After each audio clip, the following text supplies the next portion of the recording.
And our first story, two local think tanks, the Institute for Democratic Governance and the Civic Forum Initiative, they've criticized the Electoral Commission's approach to resolving the current disagreement over Ghana's electoral register. Well, they say rather than ask political parties to come up with ways that they think the problem of bloating of the register can be solved, a neutral committee of experts should be tasked with finding a permanent solution that will stand the test of time. The New Patriotic Party, citing its own investigation, shows Ghana's electoral register could possibly have 76,000 Togolese nationals, has been pushing for the compilation of new voters' roll. The governing National Democratic Congress, however, believes the problem can be resolved with a cleaning of the register, downplaying calls for a new one. Such disagreements, according to the Institute for Democratic Governance, IDEG, and the Civic Forum Initiative, CFI, are not exactly new. They highlight the several controversies that have dogged parliamentary and presidential elections since the coming into force of the Fourth Republic in 1992, with the latest being calls for the compilation of a biometric register. Since the NPP complained about the accuracy of the existing register, very many viewpoints have come out. But when political parties have spread their views, civil society organizations, CODEO, CDD have also spread their views, and we thought that the time has come for us also to contribute such ideas that we have so that we can help in the resolution of this problem. If you will cast your mind back, since December 1992, when we started voting again in the Fourth Republic, there have been complaints almost every election about the voters' register. And this is in fact the reason why we decided to go biometric. We thought that going biometric will resolve all the problems.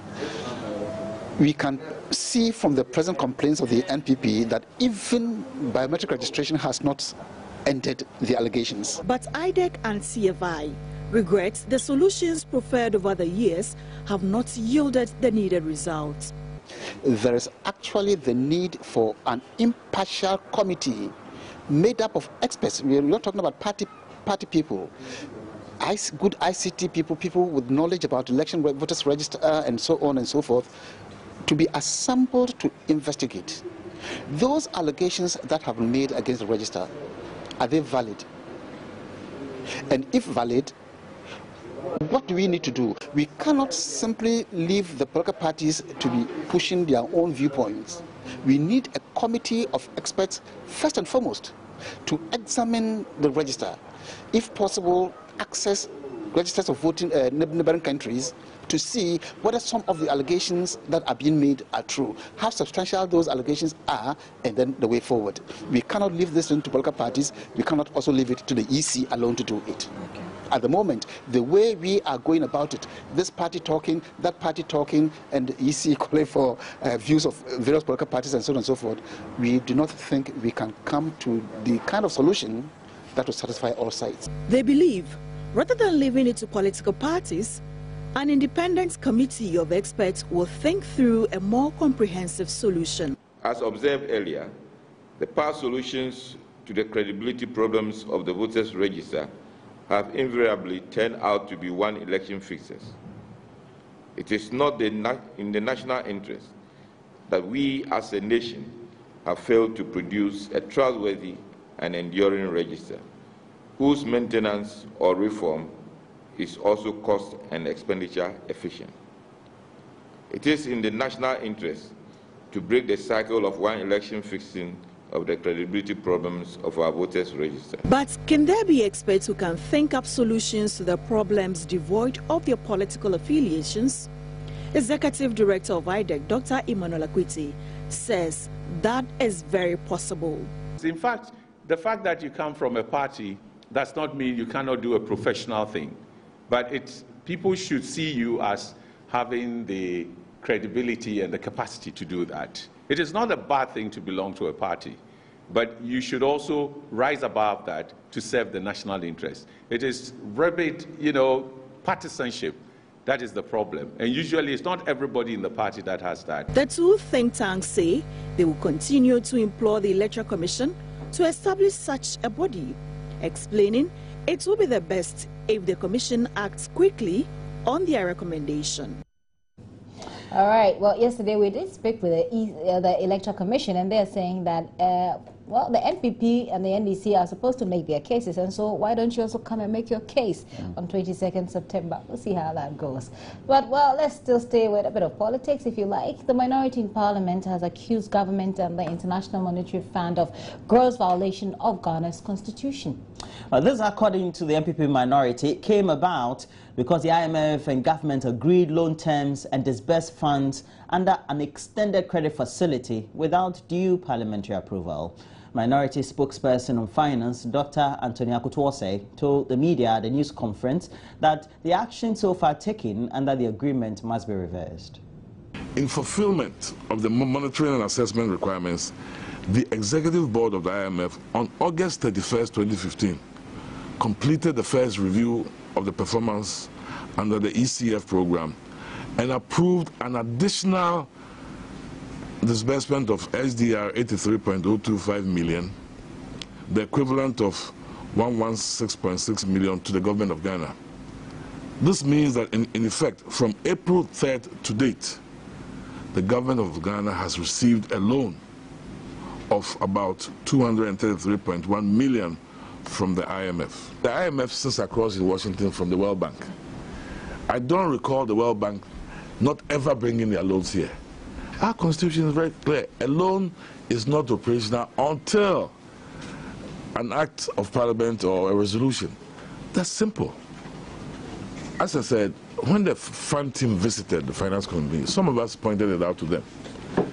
In fairness to the government, we have also hinted them that, look, this, and they had the opportunity when he brought the midterm review to do the same. I mean, look, there are severe conditions that are impacting on.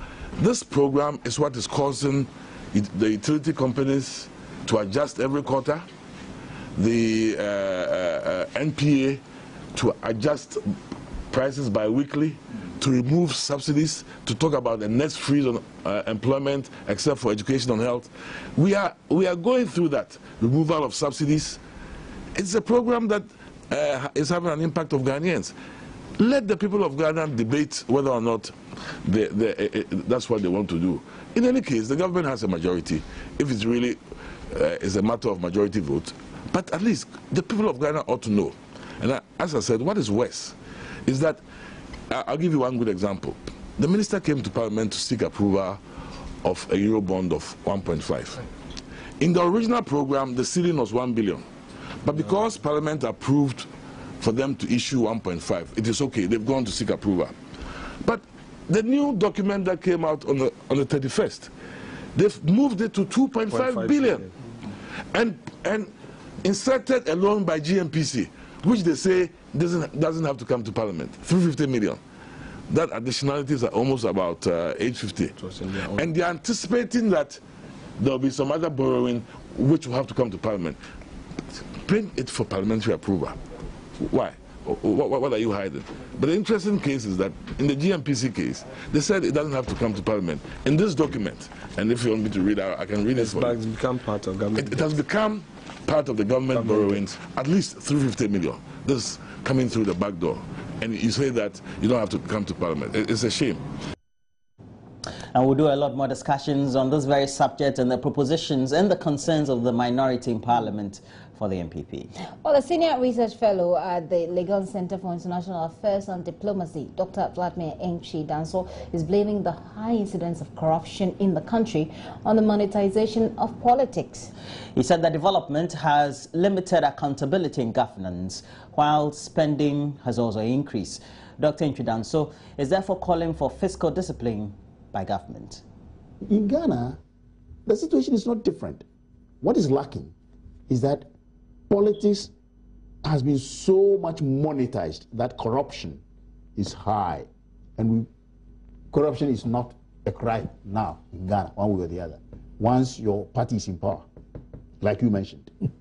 And once politics has been so monetized, nobody cares about profligate spending including government itself not checking itself in fiscal discipline. And when there's no fiscal discipline, a lot of the monies are squandered, without being accounted for. And nobody is going to arrest you because you are in government.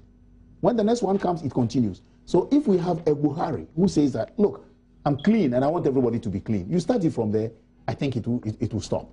It will stop. The monetization of politics is a big problem. Meanwhile, Nigeria's High Commissioner to Ghana, Ademola Olesheyi Onafuwakan, has asked African leaders to preserve the resources of their home countries by cutting down their flamboyant lifestyles. Well, he says it is important that political leaders and their appointees declare their assets, as Nigeria's president has done, to ensure accountability.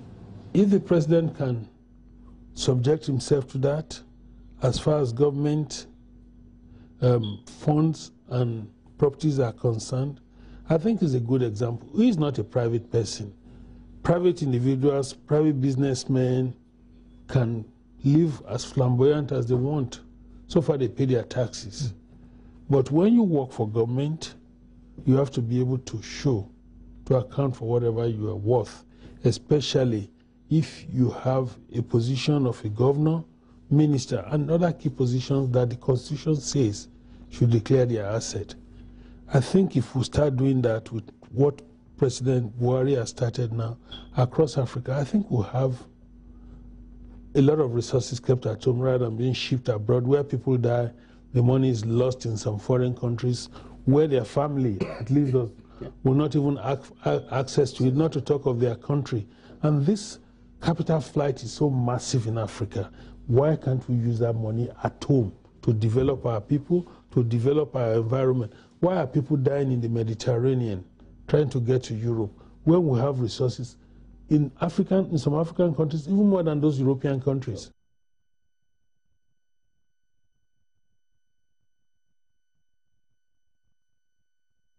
Well, the two gentlemen there were speaking on PM Express news analysis show in the evening last night. Well, the ECOWAS Regional Electricity Authority is blaming the sub-region's worsening power crisis on limited investment in the energy sector. The sub-regional body says it is promoting cross-border energy sharing and encouraging private sector participation among ECOWAS member states to ensure universal access to energy in West Africa. Most of the countries in the region have their power sectors as state-owned utilities, that is, they are government-funded companies. We realize that most governments no longer have the funds to adequately fund the power sector. Okay. So there are a lot of competing interests for government funds. There is the issue of health, education, and all of that. So government can only spend so much in the power sector. And that is why we are having less and less investments from the government end. And with less investment and the higher demand for power, you continue to have a huge gap between supply and demand. So the solution is to look for investment elsewhere. Where is that investment going to come? From the private sector. But before the private sector can bring in their money, they need to be assured of adequate return on investments. They need to be assured of a clear and transparent regulatory framework that would ensure that if you put in money, that there's not going to be any government takeover and all of that. So that is where the role of the regulator comes in. So we are hoping that if the private sector can partner the government in the power sector, then we're going to have a lot more investment than we currently have.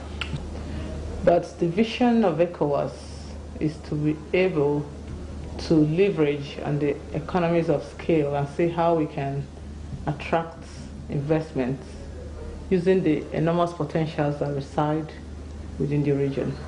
We've been able to come together and put in place a tariff methodology that will determine the cost of transmission pricing. Because when we talk about cross-border electricity trading, the key component is how much it's going to cost to transmit power from one country to the other. So why the national regulators will be concerned with the retail tariffs, our concern at Accra is with the transmission pricing tariff methodology. All right, let's talk about the accommodation problem here in Accra. It is no secret, really, that there are not enough houses here in Accra to accommodate the millions who call it home.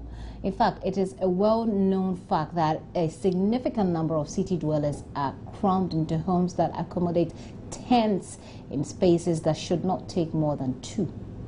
Well, in all this, another segment of the national capital's population is the many who don't have a place to call home. And joining us, Redwan Karim Dini Usman has been spending some time with Accra's street families who sleep on pavement in the central business district when many of us are sleeping in our homes.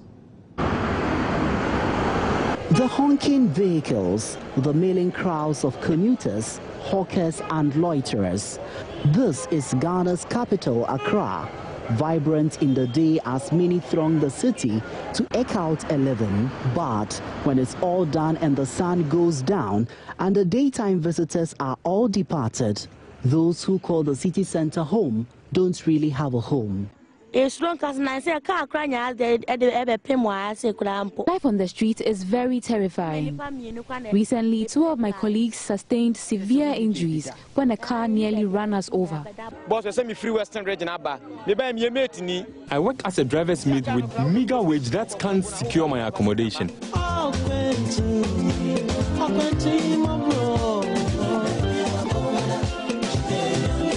The case of Accra's ever-present homeless population is an open secret that is often ignored. That is, until news reports such as these remind us of the plight of Accra's street families.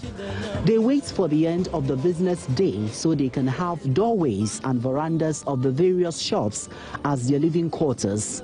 In most cases, complete strangers are compelled to pass the night huddled next to each other, in some cases holding on to whatever scanty belongings they may possess. A more comfortable spot will mean an exclusive bed area with loose partitioning to keep some of the cold out.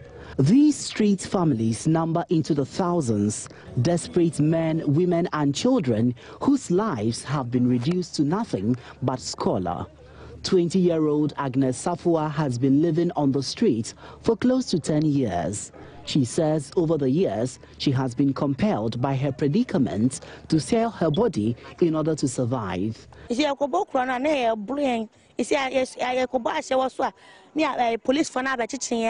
homeless. We have nowhere to go. We survive by stealing and prostituting, which sometimes puts us in the grips of the police. We often get some money by sleeping with men, but it is hardship that drives us into the act. The business is risky because some of the men use us for money rituals, and there are times we are not even paid for our services. 21-year-old Abigail Asamoah shares a similar story, except in her case, she ended up on the street with her child after her boyfriend refused to accept responsibility for her pregnancy.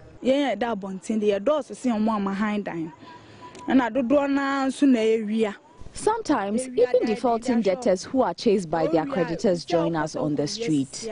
The number of people who live on the street here is really huge. Majority of them survive by stealing. Sometimes they are arrested or even lynched by angry mobs. As for the women, there are some who have engaged in prostitution for so many years, yet they can't afford a room. So they make do with the pavements in the night. During the day, if you see them, it won't even strike you they sleep on the street.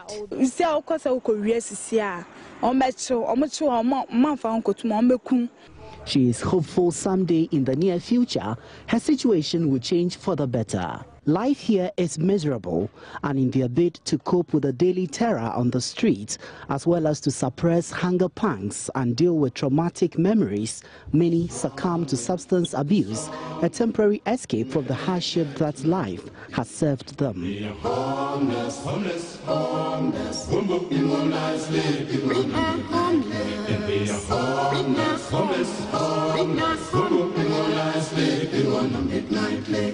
As we drove through the city, there were more of Accra's street families huddled on concrete slabs and cold pavements, the segments of the population most vulnerable should there be a tragedy, such as the June 3 flood and fire disasters, which claimed almost 200 lives.